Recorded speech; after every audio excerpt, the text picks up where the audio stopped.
America is home to 33 million small businesses, the beating heart of communities across the country. And proof that the American dream is still alive. This is a show about those dreamers and doers and the communities they serve. Their real life stories. Their struggles and successes. Their grit, determination, and passion. And the people who fight to keep their American dream alive. I'm Alfredo Ortiz. I'm Elaine Parker. And it's time for another episode of Main Street Matters, America's small business megaphone. Hi, and welcome to another episode of Main Street Matters, America's small business megaphone. I'm Elaine Parker, the president of the Job Creators Network Foundation. And I'm Alfredo Ortiz, CEO of Job Creators Network. And you can subscribe to the show at salempodcastnetwork.com or wherever you get your podcasts from. And today we're going to be joined by Gregory Angelo. Gregory is the president of the New Tolerance Campaign. The New Tolerance Campaign is a watchdog organization mobilizing Americans to confront intolerance, double standards, by establishment institutions, civil rights groups, universities, and socially conscious brands. Under his direction, NTC campaigns have provoked responses from Walmart and American Express, as well as regular engagement with the Meta Oversight Board. Gregory, welcome to Main Street Matters, America's small business megaphone. Great to be here. Thanks for having me. Excellent. So I've been reading a lot about your background and interesting turn of events, obviously, for you.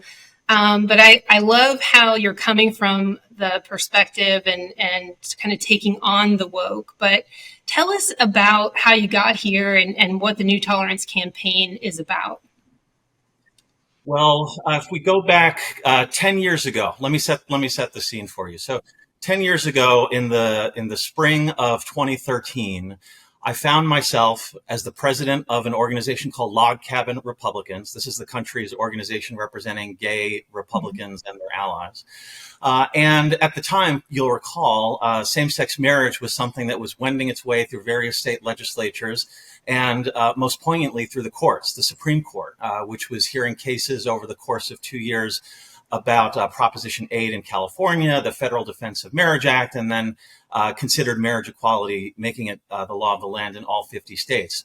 At the time when I was heading Log Cabin Republicans, we were really doing a multi-pronged strategy where we were targeting not only legislators in the states and members of Congress, members of the United States Senate, but we also felt that there would be a great way to expedite the public momentum for marriage equality by leaning on the business community in order to have them lead the way, have them weigh in on something like same-sex marriage, and basically show state legislators and members of Congress that this is the way the winds are blowing. It's not just public sentiment that's growing around this. There's a business case to be made for it. And if the business community is getting behind this, then they should too.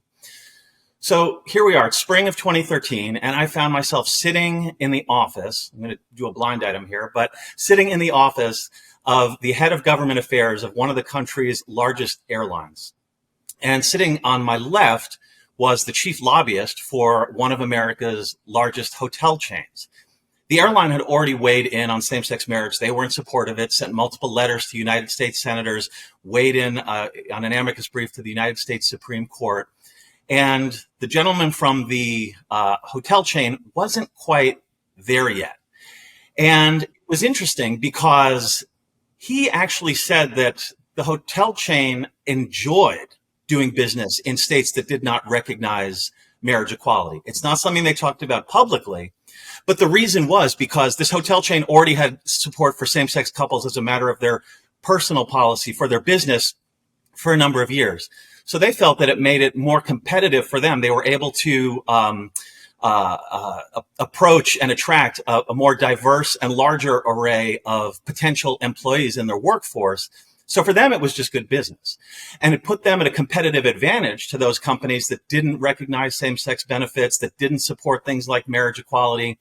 And so here's kind of the odd thing. By publicly supporting marriage equality, this hotel chain would be putting themselves at a competitive disadvantage, or at the very least, they'd be leveling the playing field so that this was no longer an edge that they had on their competitors. But he threw his arms up in the air and said, you know what? Okay, you got me. We're on. We're on board. We're in. And the reason for that was he realized that the public backlash for being, maybe there's one hotel chain that did not support same-sex marriage at a landscape of businesses, all around the country, hundreds of them that did support it. The PR damage that the company would take would be much worse than any sort of competitive advantage that they would lose. So, here we have, like, in a nutshell, everything that's wrong with woke, right? Like, it's a company that's weighing in on something that has nothing to do with its bottom line. It's involving itself in a contentious social issue that could potentially turn off many customers. And more than anything else, it's actually putting themselves at a competitive disadvantage to their other competitors in the marketplace. But because the woke forces were so strong, this hotel chain, as well as many other corporations around the country, ended up involving themselves in the same-sex marriage issue. And looking back, so when I was the chief lobbyist at Log Cabin Republicans, I realized in hindsight that, I was on the inside leaning on major corporations to get them to weigh in on specifically same-sex marriage, but other contentious social issues of the day. It was a strategy that worked, by the way. I mean, we had over, I think there were over 300 corporations that signed onto an amicus brief to the United States Supreme Court in support of same-sex marriage. It's something that was covered heavily by the media. When the Employment Non-Discrimination Act came up for a vote in the United States Senate, it was something that passed. So clearly the leaning on the business community is something that helped in that regard. But looking back, that was really a flashpoint, I think, in our culture. It was a time where it was popular for businesses to get involved in things like same-sex marriage and opposing discrimination for same-sex couples, gay and lesbian Americans, etc. But it really set a precedent. It opened this Pandora's box, such that once a corporation weighed in on something like same-sex marriage or non-discrimination protections for LGBT individuals, why wouldn't they weigh in on something like abortion? Why wouldn't they weigh in on something like Black Lives Matter? Why wouldn't they weigh in on things like the environment and climate change? And so I think that was really the flashpoint that really changed the way corporate America approached social issues, certainly in the contemporary age. And looking back, I wonder, was it really all necessary? I mean, we have now essentially, without federal legislation that would protect people from being discriminated against for being gay, we have created a market forces and a marketplace in which I think most Americans just wouldn't fire someone for their sexual orientation. It's just not something people would do. So the culture kind of caught up on its own without corporate America having to really push the envelope. We have same-sex marriage in all 50 states, and I don't think that the Supreme Court would have ruled thusly in 2015 just because you had over 380 Fortune 500 companies submitted an amicus brief encouraging the Supreme Court to do just that. I think Kennedy and his fellow justices would have come to that conclusion on their own. So one wonders, was it worth it? Were the culture wars of the early 2010s and the victories that the gay and lesbian community specifically had worth creating a corporate culture in the United States in which CEOs don't only feel that they should, but they feel it's their duty to weigh in on these contentious social issues? So New Tolerance Campaign was founded in order to create grassroots action to basically get the pendulum to swing in the other direction. And I feel right now, as someone who was the insider, someone who was sitting in that office of the major airline with the representative from the major hotel chain, I've been in the room. I know how this game is played. I know how we got into this mess, and I know how we can get out of it. And that's the work that I'm doing today, 11 years later, as the head of the New Tolerance Campaign. That's pretty cool. I jokingly have a name for that. I think it's the arsonist firefighter. You started the brush fire, now you're trying to put it out. So, I guess we truly now know who to blame for our woke culture. No, it's not just me, but I think that I am unique and have a story to tell, and that I think I'm probably the only person who has admitted any sort of culpability for this. But I certainly was by far not the only one who was part of the problem. Yeah. I mean, I was in I'm in Georgia. And so I got to see the, up close and personal, the whole Major League Baseball fiasco when Delta and Coca-Cola and all the others throwing in all the issues there that pertain to Major League Baseball and voting laws here in Georgia. And so, it seems to have kind of grown from one issue to 10, 20 issues, to your point. So my understanding and looking at your background is, did you work under Trump or with Trump administration? Can you kind of walk me through that and kind of what it was like, kind of under that, that kind of guidelines and philosophies? Sure. After my time at Log Cabin Republicans, I went on to work on Capitol Hill as the communications director for now retired Congressman Pete Olson. He represented the area just outside of Houston. Okay. Troy Nels is in that seat now, if people and your listeners, follow those types of things. And then I went on from there to work as the press secretary for the White House Office of National Drug Control Policy, which is a mouthful. Maybe not too many Americans are familiar specifically with that White House component, but I think most people are familiar with the president's drug czar, and that's the office that the drug czar heads. What was my experience like there? Well, let me go back to what the interview process was like when I was approached and asked if I would consider joining the administration in this capacity. Well, I think I'm one of the few people, I think, that kind of wears his sexual orientation on his sleeve when he goes into job interviews. I mean, I have Log Cabin Republicans right there on the resume, right? So there's kind of no hiding the fact that, okay, yeah, you headed an organization that represented gay Americans, gay Republicans. So it's kind of all out there. And at a time when people were talking about Trump being so homophobic, oh, he's so anti-gay, it's not something that I personally felt at all, having grown up really, under the shadow of Donald Trump in the New York metro area from the time that I was born, through the time that I moved down to Washington, D.C. I knew that wasn't the case, but it's something that I saw. I was ultimately hired not because I checked any sort of box, and certainly my sexual orientation wasn't something that disqualified me from that position. But I was hired, I knew in my heart, based on merit, because I was the best person for the job. So that was something that I greatly appreciated. What was the experience like? Well, in addition to maybe not being familiar with ONDCP, a lot of folks might not be familiar with the fact that it's the one White House component that has budgetary authority. So ONDCP is involved with, I think it's over 16 or 17 federal agencies. It's interesting and also kind of sad to see just how many people the drug crisis, the illicit drug crisis in America touches. And so, we were involved with everything from working with, of course, CBP and Department of Homeland Security, but also HHS, connecting Americans who are struggling with addiction with treatment. We worked with HUD for transitional housing for people who were on the road to recovery. We work with law enforcement all around the country, and I got to see so much of the country in the relatively brief time that I was there.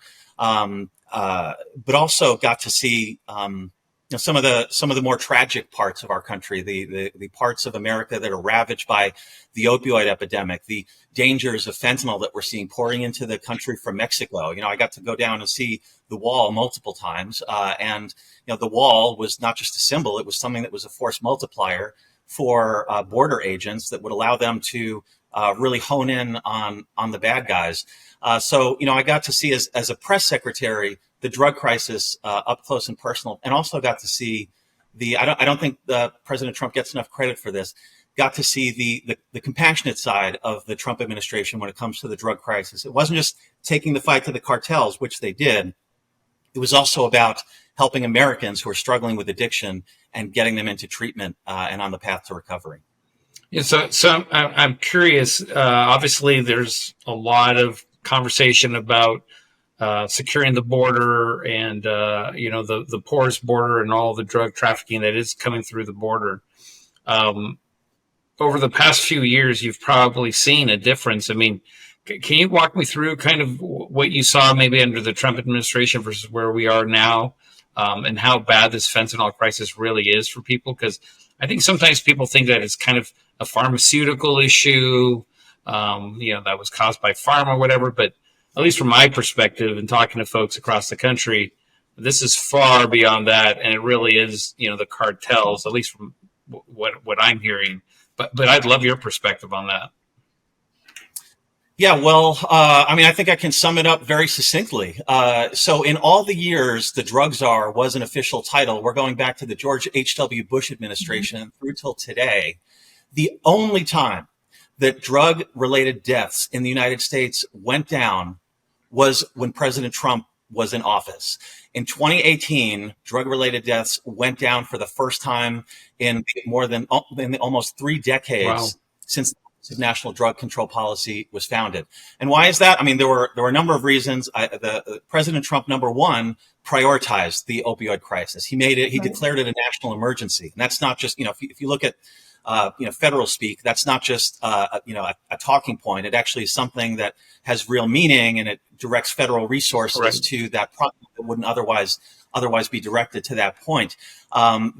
President Trump lost his brother to addiction, to alcohol specifically. So it was something that this was an issue that was very, very personal to him. And also I can tell you that whenever I would travel the country, go to the border, visit law enforcement, not just at the border, but really all around the country, they were so enthusiastic about President Trump because they felt that the administration cared about them, was willing to put all the resources necessary to help them in their fight against illicit substances. Flash ahead now. So when I left the White House, overdose deaths, they went down in 2018, unfortunately crept up due to COVID, isolation, widespread depression, et cetera, things along those lines.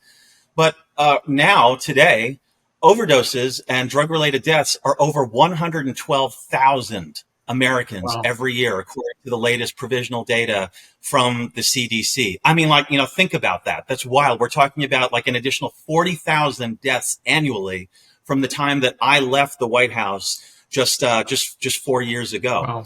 And beyond that, what am I hearing from law enforcement and people at the border, the CBP agents? They're never going to go in front of a camera and tell you this, but morale is very low.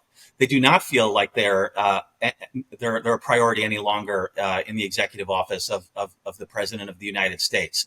The director of the ONDCP, my boss's successor, there was just an article about this that came out in Politico. It's kind of a prima donna demanding motorcades wherever he travels, and black cars to take him to the parties at the embassies here in Washington D.C. It's almost like a let them eat cake kind of deal. Sure. Meanwhile, under his watch, overdoses have skyrocketed. So, it's really a night and day difference between the two administrations, their approach and most certainly the results. Yeah, I mean, I know that's one of the reasons. It's interesting. We normally don't talk about border issues and stuff like that, but it was so bad for our small businesses and the crime that was really seeping into our communities that, just recently we felt as though we had to really chime in on this because of the impact. We did some national polling, and, this is real. I mean, this is real stuff that real people are feeling in our neighborhoods.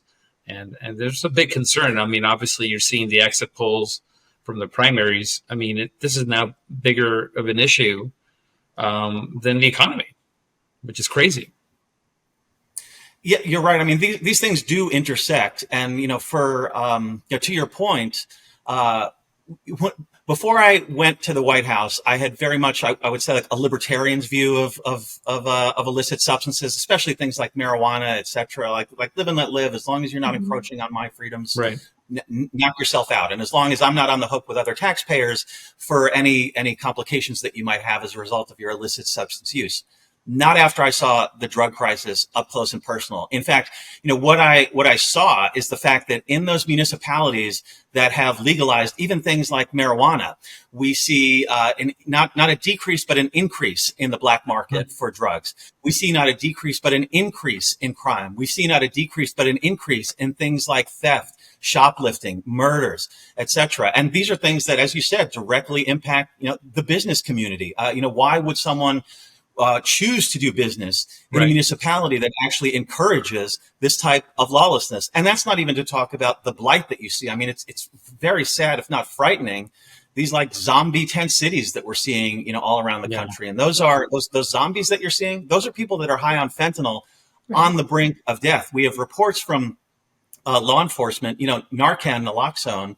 It's a spray, and you can use it to essentially immediately overcome the effects of an overdose. We have law enforcement that are using naloxone to revive people who are addicted to illicit fentanyl multiple times a day. The same person has to be revived. We're seeing greater strains of illicit fentanyl that, one spray of naloxone is no longer enough to revive someone. You need multiple sprays of naloxone, if not more powerful concentrations of it. What I saw is the drug crisis is something that it's not just something you need to be concerned about if you are struggling with addiction or if a loved one is struggling with addiction. It's something that we all need to be concerned with because it impacts so many different parts of our lives. Yeah. I mean, like I said, not to beat a dead horse here, but again, that's really the reason why we've gotten into this issue. Because the fentanyl issue is real. It's true. It's impacting, our kids now. It's just crazy how we're seeing this appear everywhere. That's why we're pushing hard now to secure the border. I kind of like, I imagine kind of like a tourniquet, right? When you have a massive injury and you have a lot of blood going out and stuff like that. They tell you what's the first thing to do, right? You have to put a tourniquet before you do anything else to stop the bleeding. And I think that's what we need to do. And then we have to figure out how we deal with this crisis. I really believe that this is now kind of almost a war that the drug cartels from Mexico, quite frankly, have declared, and they're winning on this one. Yeah, and let's not leave China out of this discussion as well. Especially as pertains to the business community. Okay, China, they're stealing intellectual property. They're undercutting the bottom line for businesses based in the United States. But along with the counterfeit goods that are being shipped over to the United States, you have basically 100% of the precursors that are necessary to manufacture illicit fentanyl are coming direct from China. Right. And this is no accident.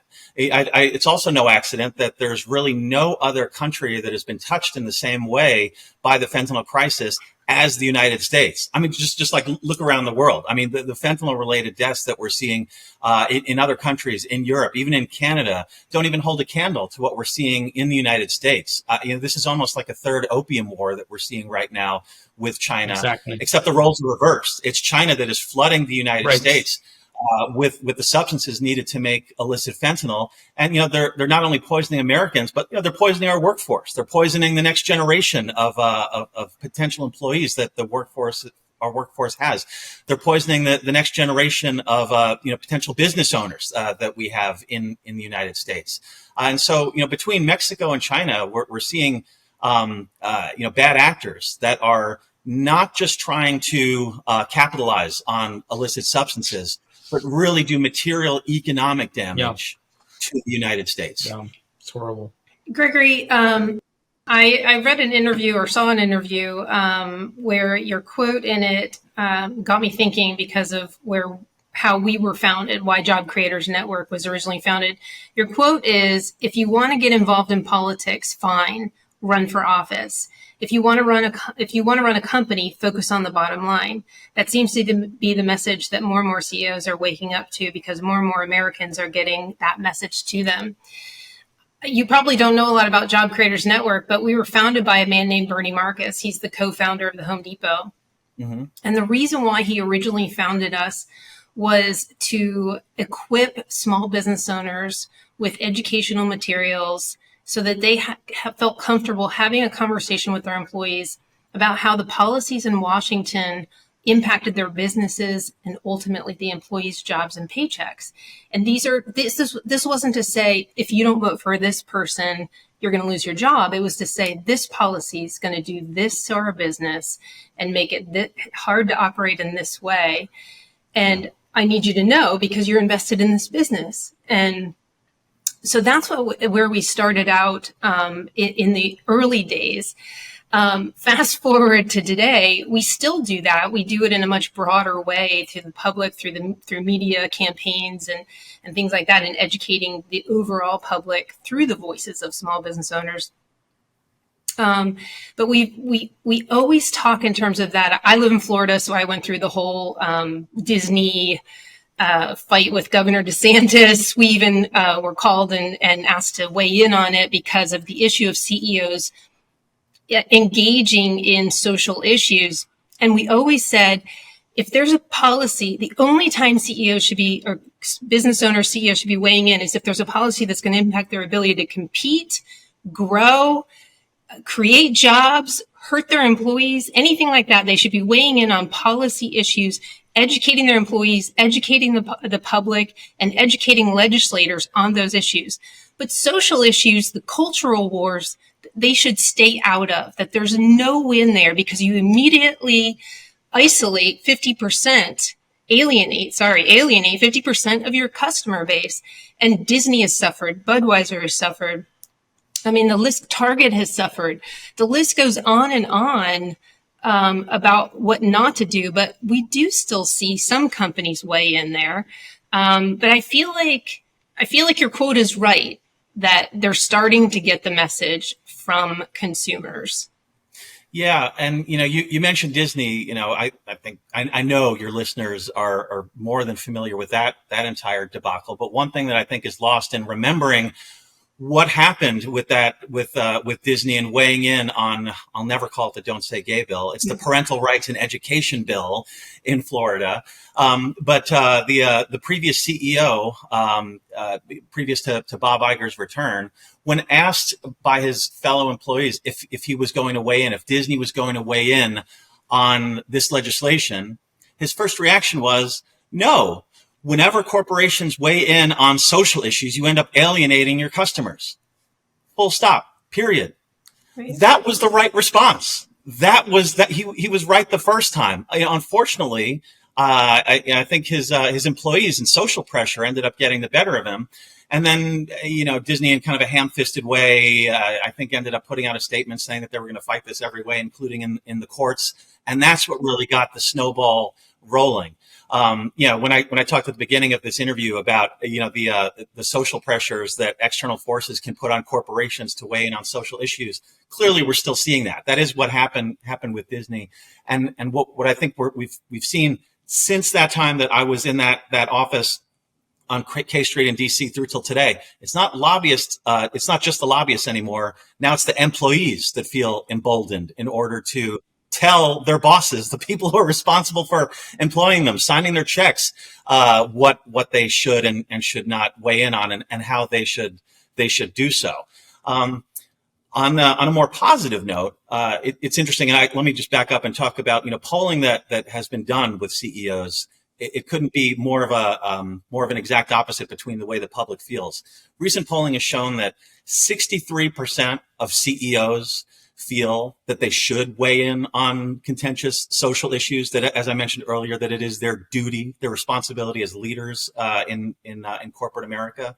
Contrast that, there was a separate poll, but a very interesting number, that showed 63% of Americans think the last thing CEOs should be doing is weighing in on contentious social issues. So there's really like this disconnect clearly that we're seeing between the consumers and these ivory tower CEOs. And I think as a result of, as you mentioned, backlash that brands from Disney to Anheuser-Busch, Bud Light, et cetera, have seen, Target is another one.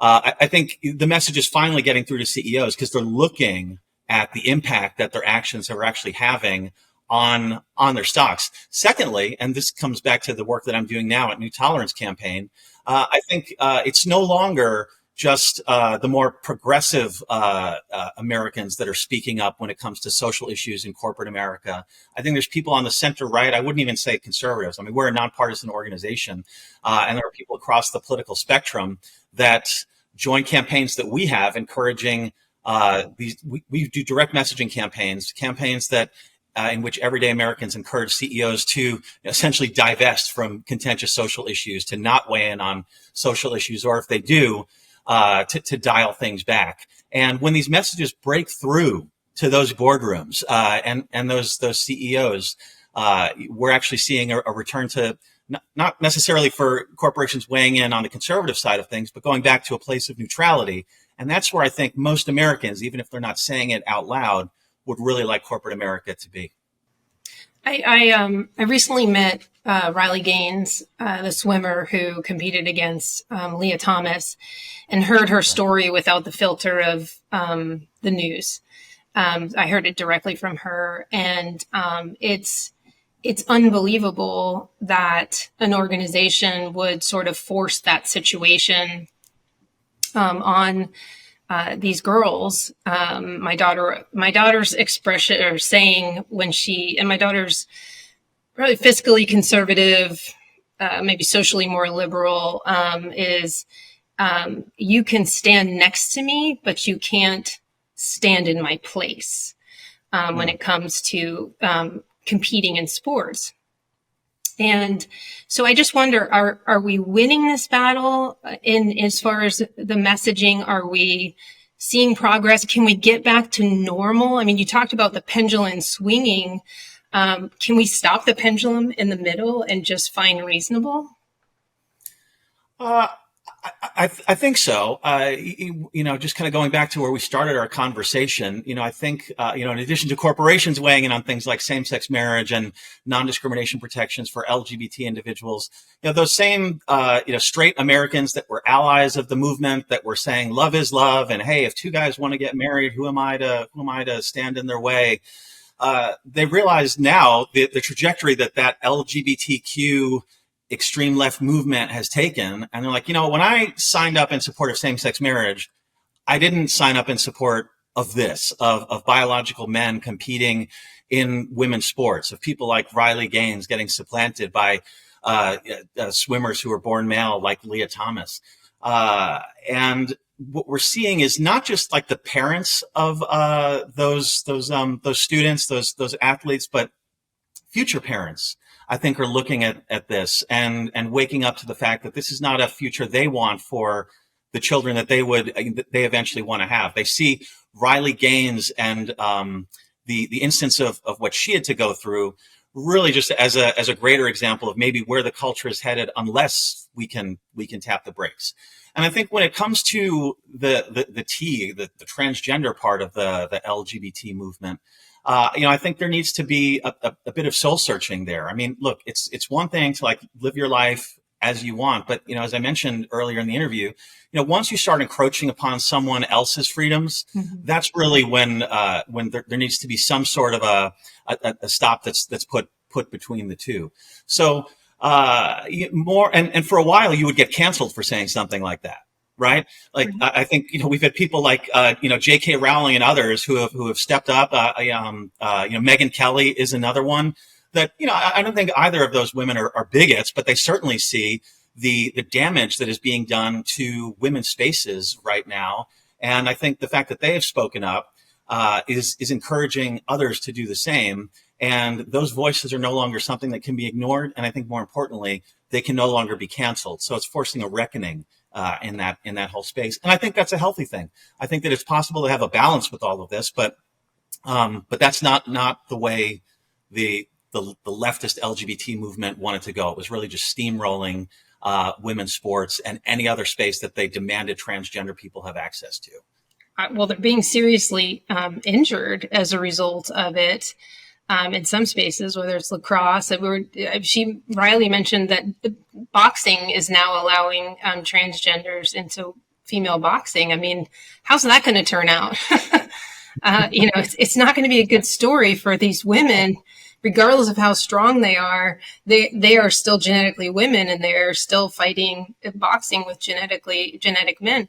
I did ask Riley, what is the solution? Do we create a third lane in competitive sports to keep women from getting injured? I said, because you don't see transgender men competing in male sports and men getting injured. And she said, no, the transgender men still want to compete in female sports. So they actually have transgender men who are taking testosterone, transgender women who are taking hormones, and trying to all compete in the female sports because it's just easier for them to win. Yeah, I mean, I always go back to, I think one of the most important lessons I learned when I was growing up is that there's some things you just don't have a right to do. I mean, you can grow up and be whatever you want, and you can live your life however you want. But, that doesn't mean that you automatically have access to any space that you want to be into, or, or play any sport that you want to. There are times where no is the only answer to a question that you have, and it's okay to be at peace with that. I think that one of the things that is being denied, very much so by the contemporary progressive LGBTQ movement, is the fact that there are differences between men and women. There are biological differences, and it's not just chromosomes. There are physical differences between men and women. And as you mentioned, Elaine, these things play out perhaps no more clearly than in the space of women's sports. So you know what? Like, hey, if you're born male and you want to live your life as a woman, hey, I don't know. That's, again, the libertarian in me. Knock yourself out.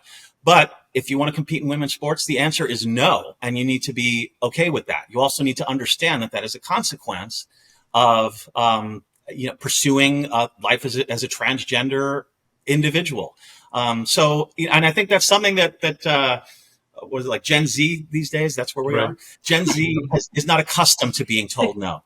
They're not accustomed to being at peace with the fact that there are just some things that you are not allowed to do, that some people are not allowed to do. And that's okay.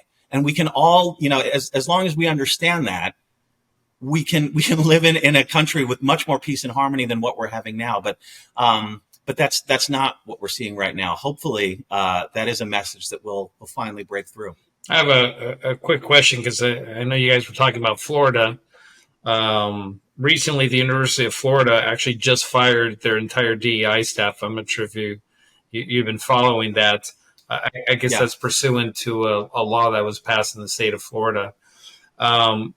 Do you think that companies and universities are starting to basically wake up to this idea that DEI is basically dead? And I think, as DeSantis says, in Florida, Florida is where DEI dies. But do you think there's a truth to that? I think DEI, as it has come to be known, which is basically shorthand for requiring employees and students to look at one another primarily through the lens of race or other immutable characteristics like sexual orientation. I think there's definitely been a turning point there. And I think the days of DEI, as that is known, are numbered. I can tell you, just last week, I was in Wyoming visiting the University of Wyoming. And had a meeting with their head of DEI. And he was very fond of telling me that Wyoming is, their motto is the equality state. And they are the equality state because they are the first state to actually put suffrage and the women's right to vote into their constitution. Now, but his role as the head of DEI, in addition, he kind of feels that it's his responsibility to carry that mantle. If you look at the University of Wyoming's DEI statement, yes, they have race, ethnicity, sexual orientation, but they also have political beliefs, veteran status, worldview. And that is the type of diversity that I think most Americans would be welcoming and accepting, of viewpoint diversity, especially. If there's a university office dedicated to protecting various viewpoints and worldview, perspectives, political beliefs, that's something I think most Americans would be behind, because it is the fact that is the type of diversity that is under the most attack right now in the United States. I laughed thinking back, after the Supreme Court's ruling overturning Roe versus Wade last year, there was the company's name escapes me. I guess it's immaterial to our discussion, but company-wide email went out saying, we are, 3:00 today, we're holding a Slack to be a safe space where employees can just share their perspective in their mind in the aftermath of this Supreme Court decision. This woman, and it was a woman, went on to the Slack at 3:00 in the afternoon, and it was a bunch of people bemoaning the Supreme Court's decision. This is a dark day for women. This is a dark day for America, for our Constitution. This one woman was supportive of the Supreme Court's ruling, got on the Slack, which was supposed to be a safe space for employees to express their opinions, and said, well, I respect other people's opinions, but I am someone who supported this. I've very much been pro-life. I think this is something that's good. It goes back to the states to decide. The employee was, of course, reprimanded for this. Other employees said that, how dare you invade our safe space, et cetera. So this is, I think, when we talk about protecting diversity, it's diversity of thought, diversity in situations like that, that is something that should be prioritized. And if we're going to preserve DEI at universities, corporations, or any institution, it should be with that perspective. Yeah, the idea of our way or the highway seems to be their motto, which is just absolutely crazy because, I went to a liberal arts college, and what I loved about the liberal arts college is there was diversity of thought. There was people on the left, center, and right. And what we were taught is tolerance in terms of having conversations with people that didn't actually think like you, right? And how to have healthy, constructive dialogue. And that seems to be gone. And now the only thing that I see universities teaching is that one way is the right way, this way is the wrong way. Even at my undergraduate, and I am calling the president on this, I was very active on campus, and I was mortified when the whole Black Lives Matter came out. The president of the United States, the president of the college actually sent a memo out that says, decided what side is basically correct. And we're going to only allow that conversation of that side basically to happen on this campus. I'm saying what of that is a liberal arts education? Right. Literally saying you guys are wrong and we're right. That's just unbelievable. Yeah, I always go back to that Andrew Sullivan quote, like, who decides these things? Right. Like, who decided that this was the right way and the only way to go? You mentioned going to a liberal arts college. I did as well. I'm a graduate of Boston College. Very much enjoyed my time there. And looking back, there were general lectures, guest lectures that would come to speak at the school, not for any sort of classes or any course requirement, but they would just come to, as part of a speaking tour to deliver remarks. And the two speeches that I remember most, this is in the late 1990s, were Michael Moore and Pat Buchanan. This was Michael Moore before Fahrenheit 9/11. He had a show. You might be old enough to remember this, as I am. TV Nation. It was like a precursor to the Daily Show, but he was definitely someone who had, very much a national voice when it came to pushing like very progressive ideas, not just democratic ideals, but even then in the late 90s, very progressive ideas. And Pat Buchanan was just coming off of his success in New Hampshire, and certainly comes from a much farther right perspective than most Republicans even in that age had. No protesters at the Michael Moore event. There were some protesters at the Pat Buchanan event, but there was no one forming a human chain, preventing anyone from going inside. Right. There was no one that was shouting down Pat Buchanan during his remarks. Everyone was actually very respectful and listened to him. And Alfredo, here's the thing. There were things that Michael Moore said that infuriated me. There were things that Pat Buchanan said in his remarks that infuriated me.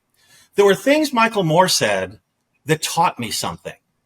There were things Pat Buchanan said that taught me something. I left both of those speeches feeling like I was a better person as a result. At least when it comes to being able to absorb different worldviews and coming to my own conclusions about the way in which I feel about them. It forced me to wrestle with different ideas. It forced me to engage on an intellectual level that I hadn't been previously. Exactly. Flash ahead till today, where the Boston College Republicans recently tried to invite Pat Buchanan back to the school to address them. The school denied it. Wow. The school denied the request. So, that's crazy. I think it shows that in some ways we're really going back instead of forward, especially when it comes to university campuses. And the silencing that we're seeing in corporate America too, I think, is just a greater extension of that. Yeah, absolutely. Well, Gregory, I will tell you that I had the pleasure of being able to be on the Harvard campus a few weeks ago at a Republican student conservative gathering. And there were actually about almost 250 people in attendance, about 220 or so students that were Harvard students, conservatives or Republicans. And I will tell you that you might want to call them and unite, because it might be Boston College and Harvard and some other universities out in the middle of Massachusetts that might unite and be able to have a voice that actually can challenge some of this ridiculous perspective that just says we're right and you're wrong. I would hope so. Sadly, especially as pertains to academia and higher education, what's the easiest thing to do? Is it to speak up and potentially be canceled, or potentially like have a professor take punitive action, and give you a lower grade than they might otherwise because they don't like the political perspective Right. that you're coming at? Or is the easiest thing to do just to keep your head down, say what needs to be said, check the boxes, get your diploma, and then you can think however you Right. want. That I think had been the overarching way most students had approached this. I think we've seen something of a flashpoint between Claudine Gay's testimony in front of the United States Congress and some of her peers at other Ivy League institutions, but also the blatant anti-Semitism that we are seeing around the country, and students that are speaking up about that. Not even necessarily conservative students, but students that might not otherwise have spoken up or made their political perspectives known. We are seeing this movement that is taking place. I think it's originating in the right with people like Chris Rufo and others. We've partnered with Chris Rufo at the New Tolerance Campaign, for example. But, and this just goes back to what we do right now at NTC. We're pushing back. It's people on the center right that suddenly are finding their voice, be it on, Harvard's campus, where I'm shocked, an event featuring conservatives where there were over 200. It was amazing. I was shocked too. I thought it was going to be me and about 3 others. Sure, and that's what it usually is when you go to events like that.